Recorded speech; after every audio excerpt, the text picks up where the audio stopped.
Welcome to the Quiet Word, a gentle space to breathe, reflect, and reconnect with God. This is day 1 of 7 when you feel emotionally numb. Sometimes the loudest silence is inside us. You wake up and you feel a nothing. You smile, but your heart is somewhere else. You pray, but it feels like the words fall to the floor. If this is you, you are not broken. You are human, and you are not alone. The Bible is full of people who felt what you're feeling now. David said in Psalm 38 verse 9, "Lord, all my desire is before you, and my sighing is not hidden from you." Even sighing, even silence, even numbness, God hears it. God sees it.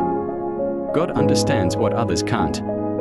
Jesus himself, in the Garden of Gethsemane, felt the crushing weight of sadness, to the point he sweated blood. This Savior understands what it's like to carry too much for too long. You don't need to perform for God. You don't need to feel spiritual to be loved. You don't need the right words. You just need to come. Let him meet you in the numbness. He's not intimidated by your silence.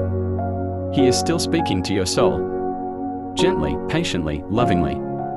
Psalm 23 verse 3 says, "He restores my soul." Not you restore yourself. Not others fix you. He restores your soul. Today, let that be your quiet word. Let go. Let God be the one to revive what's tired. Let him restore what feels lifeless. Even in the numbness, his presence is real. His love is alive. And your healing is already beginning. This was the Quiet Word Day 1. Tomorrow, we talk about when you feel spiritually dry. Subscribe to the Quiet Revolution. New messages daily, healing is just.